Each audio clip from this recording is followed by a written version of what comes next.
ગીરના જંગલોમાં એક એવું રહસ્યમય છુપાયેલું છે જેને આજ સુધી કોઈ સંપૂર્ણ રીતે સમજી શક્યું નથી. એક એવું મંદિર જ્યાં છેલ્લા હજારો વર્ષોથી શિવલિંગ ઉપર અવિરત જળધારા વહેતી રહે છે. પરંતુ સૌથી મોટો પ્રશ્ન એ છે, આ પાણી આવે છે ક્યાંથી? ના કોઈ મોટું ઝરણું છે, ના કોઈ બીજો કોઈ સ્ત્રોત. છતાં દિવસ અને રાત આ જળધારા ક્યારે પણ બંધ નથી થતી. ઘણા લોકો તેને ચમત્કાર માને છે, તો કેટલાક લોકો કહે છે અહીં આજે પણ કોઈ દિવ્ય શક્તિ હાજર છે. નમસ્કાર મિત્રો, આપણી આ ચેનલમાં તમારું સ્વાગત છે. મિત્રો, આજે આપણે આવી ગયા છે ગીર સોમનાથ જિલ્લાના ગીરગઢડા તાલુકાના દ્રોણ ગામે. હાલ તમે જોઈ રહ્યા છો સામે જે છે તે દોણેશ્વર મહાદેવનું મંદિર છે. આ મંદિરનો ઇતિહાસ ખૂબ જ પ્રાચીન છે, ખૂબ જ પૌરાણિક છે. અને એવું પણ કહેવાય છે કે આ જગ્યા પર એમ કહેવાય કે 58 વર્ષથી એક ધારું શિવલિંગ ઉપર એમ કહેવાય કે જળધારા એમ કહેવાય કે અભિષેક કરે છે.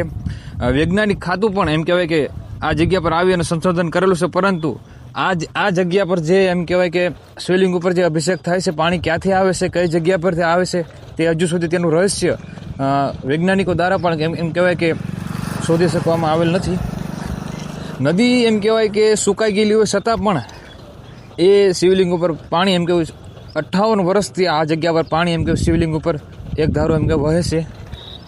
ખૂબ જ પ્રાચીન આ જગ્યા છે. આપણે ચાલો દર્શન કરાવીશું, તમે જોજો. આજે આપણે આવી ગયા છીએ ગીરના જંગલોમાં આવેલા એવા એક રહસ્યમય મંદિર એટલે કે દોણેશ્વર મહાદેવના મંદિરે. ગીર ગઢડાથી થોડાક અંતરે મસુંદરી નદીના કિનારે આવેલું છે આ પ્રાચીન શિવાલય. ચારે બાજુ ઘનઘોર જંગલ, અજીબ શાંતિ અને કુદરતનો એક અલગ જ અહેસાસ છે.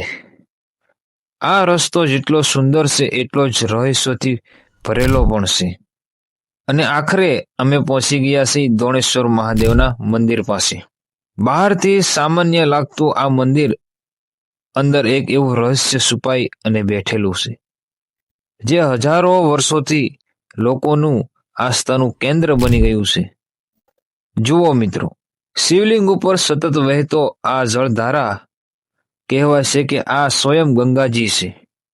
અને સૌથી આશ્ચર્યજનક વાત એ છે, આ પાણી ક્યાંથી આવે છે તે આજ સુધી કોઈ જાણી શક્યું નથી. અનેક સંશોધનો થયા, પરંતુ રહસ્ય આજે પણ યથાવત છે. શું ખરેખર અહીં ગંગાજી પ્રગટ થયા હતા, કે પછી આ કોઈ અજાણી કુદરતી શક્તિ છે? દંતકથા મુજબ દ્વાપર યુગ દરમિયાન પાંડવોના ગુરુ એટલે કે દ્રોણાચાર્ય અહીં આવ્યા હતા. તેમણે ભગવાન શિવની ઉપાસના શરૂ કરી. ત્યારે નિત્ય જળ અભિષેક માટે તેમને પોતાની યોગ શક્તિથી પથ્થરમાં તીર માર્યું અને ત્યાંથી આ ગંગાજી પ્રગટ થયા. કહેવાય છે કે મા ગંગાજીએ ગુરુ દ્રોણને વચન આપ્યું હતું કે તેઓ અહીં સદૈવ વહેતા રહેશે.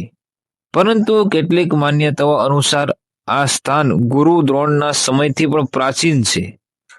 સતયુગમાં ઋષિ માર્કંડે અને ઋષિ વશિષ્ઠે અહીં સાધના કરવા આવ્યા હતા અને તેમને આ સ્થાનને આધ્યાત્મિક શક્તિથી પવિત્ર બનાવ્યું હતું. કેટલાક લોકો કહે છે કે રાત્રે અહીં દિવ્ય શક્તિનો પણ અનુભવ થાય છે, તો કેટલાક ભક્તો તેને મહાદેવનો ચમત્કાર પણ માને છે. શ્રાવણ માસ દરમિયાન અહીં હજારો લોકો ભક્તો ઉમટી પડે છે. લોકો માને છે કે અહીં સાચા મનથી કરેલી પ્રાર્થના અવશ્ય પૂર્ણ થાય છે. દોણેશ્વર મહાદેવનું મંદિર માત્ર એક મંદિર નથી, આસ્થા, ઇતિહાસ અને રહસ્યનું જીવંત સાક્ષી છે. આજે પણ અહીં વહેતી આ જળધારા લોકોના મનમાં અનેક પ્રશ્નો ઊભા કરે છે. મિત્રો, તમને આ વિડીયો કેવો લાગ્યો? સારો લાગ્યો હોય તો લાઈક કરજો, શેર કરજો. મિત્રો, તમે પણ જ્યારે પણ આ જગ્યાએ દોણેશ્વર મહાદેવના મંદિરના દર્શન કરવા આવો ત્યારે આ જગ્યાની અંદર તમને કોઈ દિવ્ય શક્તિનો અનુભવ થાય તો કોમેન્ટમાં જરૂર લખજો. અને આવા જ રહસ્ય અને ઇતિહાસના વિડીયો જોવા માટે અમારી ચેનલ સાથે જોડાયેલા રહેજો.